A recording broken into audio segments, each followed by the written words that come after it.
Assim, dentre algumas perguntas aqui, eu vou ler a do Thiago Santoro, ele mandou em dólares aqui pra gente. Dólares, dinheiro dólares. de verdade. Dinheiro de verdade. Dinheiro de verdade. E ele falou, como funcionaria a questão de propriedade intelectual? Exemplo, um escritor, sabendo que seu livro poderá ser copiado, teria o mesmo interesse em produzi-lo? Gosto muito do seu trabalho, abração. Show. Talvez você fique puto com essa. Tá. Não sei. Mas é que existe uma interpretação dentro do libertarianismo de que propriedade intelectual não é uma forma legítima de propriedade. Como que é? Tá. Deixa eu te explicar. Tá, vamos lá. Por que a noção de propriedade privada existe? Por que existe a importância de eu dizer de quem que é essa tigela? Ou essa caixa? Ou essa mesa ou essa casa? Eu posso falar besteira. Tá. Porque se não tiver essa noção, a gente vai... Caramba, a gente vai se matar pra decidir isso. Sim, porque existe uma rivalidade, existe uma discórdia de o que deveria ser feito com ela. Isso. Só você pode usar essa mesa ou esse microfone e tudo mais, certo? Certo. Uma ideia obedece isso? Uma ideia, sim. Tem propriedades de ideias. Ideias são passíveis de ser... Mas você usar uma ideia me impede de usar uma ideia? Ah, não, claro que não. Então ela não é escassa? Não. Isso é um termo... Porque assim, às vezes as pessoas... Escassez é um termo técnico. Às vezes as pessoas podem achar, ideias são escassas também. É raro você encontrar uma ideia boa. Não tô dizendo isso. Escassez significa finitude. Tá. A quantidade de microfones ou de balinhas que existe é finita. É finita. Ideias Quando não. você tem uma ideia, ela é infinita. É. Certo? Se você escreve um livro e eu faço uma cópia, você não perdeu o seu livro. Então, se você conta uma piada e eu conto ela pra alguma pessoa, você não esquece essa piada. Então, a noção de propriedade existe para assinalar de quem que são as coisas, quem que é o último decisor sobre alguma coisa. Então, existe um conflito sobre como esse estúdio vai ser usado. Eu acho uma coisa, você acha outra coisa. Quem decide? É isso que a propriedade está dizendo. Tá. Quem tem a melhor alegação de propriedade em cima disso? No caso é você. Então, se eu discordar, o pau no cu eu que me retire, certo?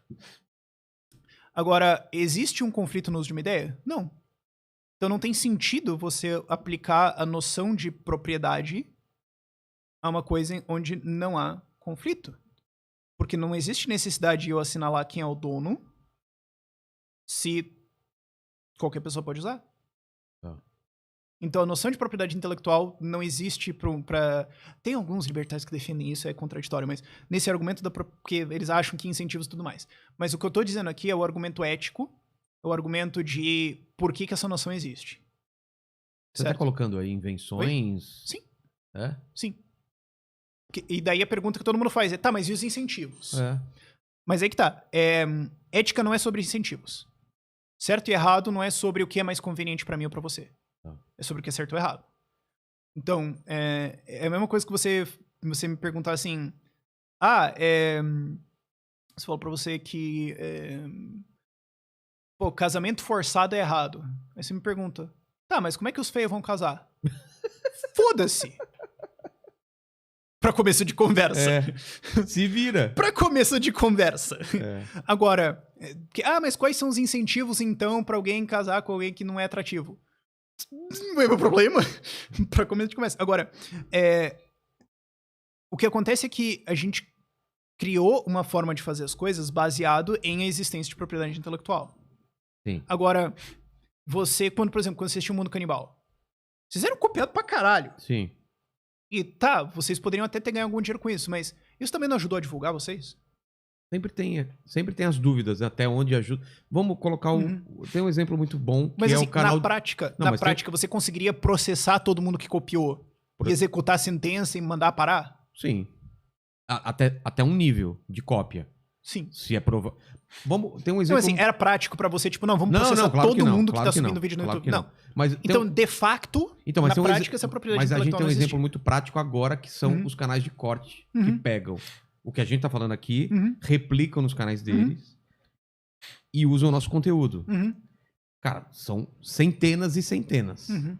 E o YouTube, inclusive, te dá a plataforma pra você strikear eles. Ele fala assim, você quer dar um strike nele mas não ou não? Vale a pena, né? Não vale a pena. A não ser que o cara seja extremamente amoral, entendeu? Ou ele pegue título mentiroso, ou não cumpre as regras que a gente coloca. Mas por enquanto a gente só tá falando de cópia, depois a gente entra em crimes. Tá bom. Agora, eu só tô dizendo assim, tem como você usar o fato de que outras pessoas podem copiar pra te divulgar. Sim, claro.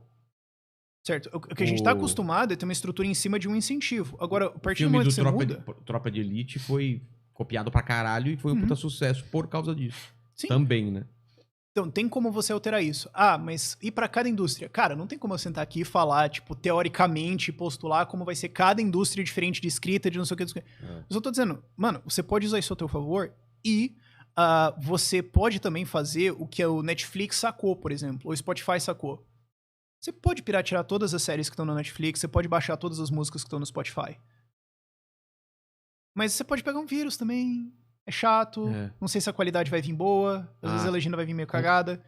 Então, o risco é grande. Então eu vendo o serviço de te entregar um negócio bom e de qualidade, bem feito, certinho, confiável, e custa 30 pila.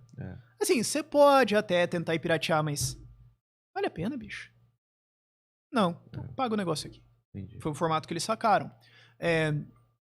Você tem que começar a brincar com esses incentivos e começar a tentar ser criativo. Não tem como eu sentar aqui e dizer como que vai ser cada uma das áreas diferentes. Mas, e outra coisa importante para entender é que a ideia de patentes e propriedade intelectual e copyright e tudo mais não veio de proteger os criadores. Não? Não. Essa que é a coisa. Existe uma tendência muito grande em regulação em coisas que o Estado faz, das pessoas olharem o que é dito que ela faz hoje e assumirem que sempre foi isso. Tá. Que é meio inocente. O que você tem que ver é da onde que isso veio. As ideias de copyright e de autorização de cópia e de imprensa vieram de censura. O que o rei autorizou a imprimir? O que o rei autorizou a copiar? O que o rei autorizou a ser divulgado? Então você tem o direito de fazer isso aqui.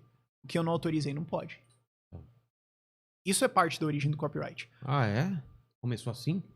Isso é parte da origem. Tá lá. Tá. Não era sobre, eu vou proteger quem criou. Não, é sobre o que pode ser divulgado ou não. Isso aqui tem o direito de ser publicado ou não. Isso é uma das origens. Patente, uma das origens de patente é cartelizar mesmo. É falar, eu quero inventar esse negócio aqui, ganhar muito dinheiro, mas eu não quero ter que realmente fazer muitas coisas aqui. Eu não quero ter competição. Então eu vou lá e peço pro Estado me proteger contra a competição. O que é um grande exemplo de trolls de patente, os irmãos Wright. Eles patentearam as superfícies de controle de voo. Eles não patentearam o avião. Eles patentearam as superfícies de controle. Como você pode usar, como você pode desenhar a asa e os negócios para manipular um avião no ar. Eles passaram os anos seguintes a isso, não inventando melhores aviões ou avançando isso. Eles passaram os anos seguintes a essas patentes processando todo mundo que estava fazendo isso. E a aviação não avançou. Quando os Estados Unidos entrou na Primeira Guerra Mundial, eles estavam brutalmente atrasados em relação ao resto da indústria aérea europeia.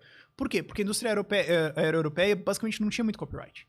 O Santos Dumont, verdadeiro inventor do avião, não só ele inventou o avião, ele popularizou, porque depois do 14 bis, ele fez o Demoiselle, que era um outro avião que ele deu as plantas. Eis como você constrói. Ele publicou no jornal, ele dava para as pessoas, construam, façam. Código aberto. Código aberto, foda-se. Façam esse troço. E aí, primeiro, você é visto como, esse é o cara que sabe fazer avião, porque assim, eu posso copiar o dele. Mas ele já passou todo esse tempo inovando isso. Ele provavelmente sabe todas as cagadas que eu vou fazer. Talvez seja mais barato eu só pagar pra ele me falar as paradas e eu não cometer esses erros. Convenhamos, é um negócio meio complicado, certo? E por causa disso, o avião se popularizou pra caralho na Europa. Isso é uma das coisas. Como ele por isso que eu considero o Santos Dumont um grande herói em oposição aos irmãos Wright. Porque, eu tenho um incentivo pra... Se eu não tenho a patente, eu não tenho um incentivo pra ficar inovando. Não, você tem um incentivo pra não inovar. Porque uma vez que você conseguiu a patente, ela dura 10 anos, pra que inovar nesse período? Isso acontece na indústria de remédios. Uma empresa vai lá, ela tá pesquisando 4 remédios diferentes pra tratar Alzheimer. Aí um deles dá certo, ela consegue a patente. 10 anos. Para as outras 3 pesquisas. Pra quê, né? Pra quê? Porque eu tenho essa que funciona, eu sou monopolista, o Estado me deu esse monopólio.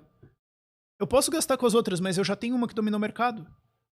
E todas as outras concorrentes vão parar a pesquisa também, porque tipo, perdemos, foda-se. Vamos pra, sei lá, Parkinson. uma para outra. Isso mata a pesquisa. Ah, mas nos remédios isso seria copiado. Então, não. O tempo médio para engenharia reversa dentro de drogas mais complexas no mundo médico é de mais ou menos 24 meses. Você não pode só, tipo, olhar o negócio e copiar e plau. Não é tão simples assim. Você tem que entender um monte das coisas que estão acontecendo lá e depois tem todo o método de produção e tudo mais. É complicado, especialmente avançar isso. Então, assim, na superfície pode parecer que, incentivos e tal, mas não.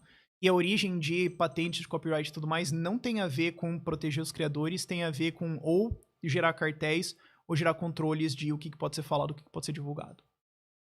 E isso é... Isso é legal, cara. Procure as origens das coisas que você acha que são boas no Estado. Elas não são boas. Nunca. A origem da educação pública não é educar as pessoas. É o quê? Não é educar as pessoas. A origem da educação pública gratuita, obrigatória e compulsória do Estado veio da Prússia. Porque a Prússia pensou, nós precisamos de soldado que obedece o Estado, né? Então seria legal a gente ter uma estrutura que é tipo um quartelzinho em que a gente vai ensinando as crianças a andar como tropa. Desde pequeno. E de pequeno e obedecer o Estado, e a gente vai educando elas e tudo mais, porque daí a gente tem tropa pra caralho, né? E daí os países que perdiam pra eles falavam, caralho, né, bicho? Eles têm um monte de exército, porque eles têm um monte de escola, e daí as crianças desde pequena é criado pra ser soldado, né? Vamos copiar. Essa é a origem da educação pública gratuita de qualidade obrigatória pelo Estado. Criar soldado. E submissão da população também, estamos lá doutrinando o cara. Depois, não, pra educar as pessoas e tudo mais. Não, depois você inventou essa história. Depois veio esse papo. Agora, qual que era a ideia original? Porque geralmente, não, quase sempre, mesmo que você mude a desculpa, aquela coisa continua fazendo a função original.